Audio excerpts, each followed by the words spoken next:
about that. And sleep has finally improved. Thank you, Lord Jesus. Yes, and I give the Lord credit because He's helping me to discipline myself so I can identify where the adjustments need to be made.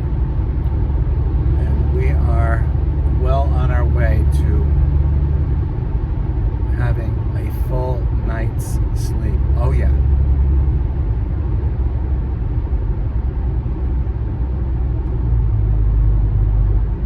And there is that baby, right? You can't get away from sleep. We all sleep. Birds, dogs, people. Oh yeah. So it's a recharging time. Shutting down. And letting the subconscious take over. Oh yeah. I'm a big fan of Carl Jung's. There's not too much I've ever read by him or from him that didn't make some kind of sense that I also experienced in my life. So Carl Jung gets big thumbs up from me.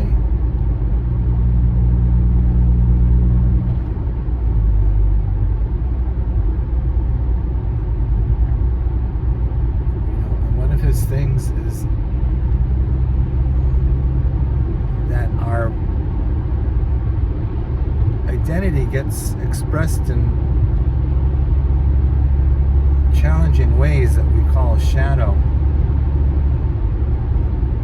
And often we try to suppress it, repress it, avoid it. And I think in his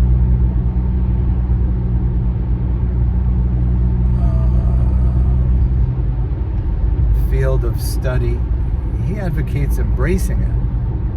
In other words, everything is our teacher. And this is what I mean about, I usually find some correlation between what he teaches and what the Spirit teaches me regularly.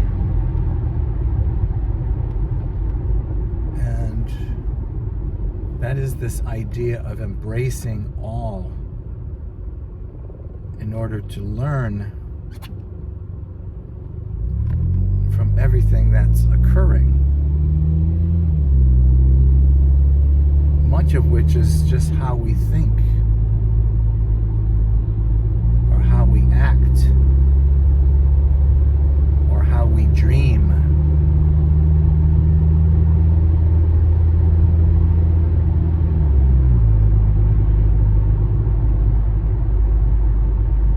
Instead of looking at it like, I'm going to try to be good and I'm going to avoid all those bad things or troubling things. It's more like, what is this trouble teaching me? Well, it's teaching me that there's this part of me that I've attached to as part of my identity that is being expressed in a way that's not helpful for others' development. It's not helpful for creating a safe environment for taking risks of learning.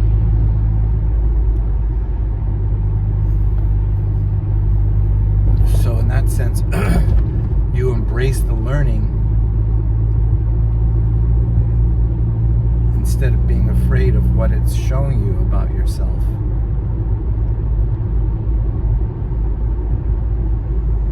And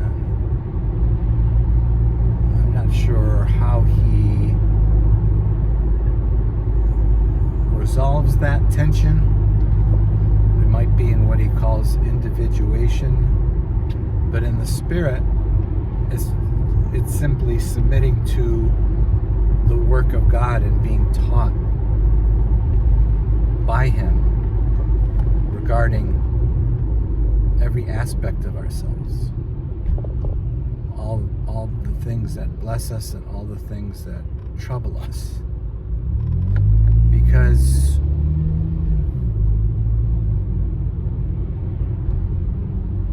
like, for instance, I'm thinking this recent situation where I got written up at work for bullying a peer.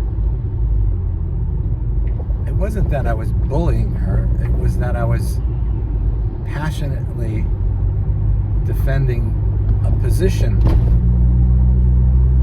that I thought was being largely ignored in our community.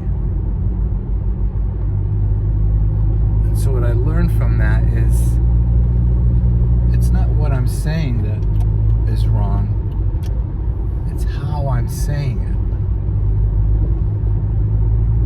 And so if it comes out angry and it comes out judgmental, then that's just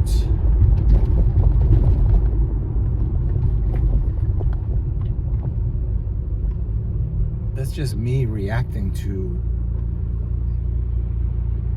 seeing how far away our community is from the simple power of being vulnerable, being willing to learn with your peers, without judgment, without fear of criticism, where everyone is engaged in a professional endeavor to discover the best ways of communicating with each other, whether it's with disabled children or disabled teachers.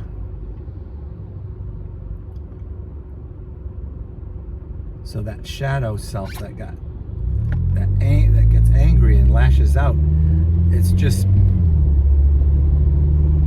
bringing attention to an unresolved need of seeing the power and creativity operating fluidly in a small community. The only thing keeping it from that fluidity is the repression of the shadow, because people don't want to look at it. Oh yeah, baby. Little thoughts on the way to work. Yeah, baby. So I often think of that too with my students when they're acting up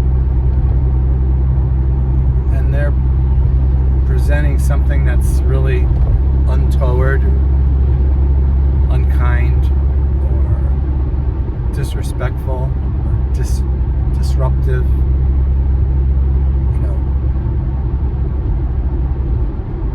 It's just a symptom of something that's not being addressed.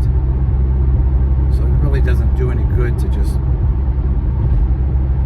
punish because of the symptom. It's better to look at it and say, okay, this is the shadow self expressing an unmet need. Now, what need is that? And how can I help this person discover the best means of addressing it and moving past the challenge? Oh yeah, baby. Just like that, all day long.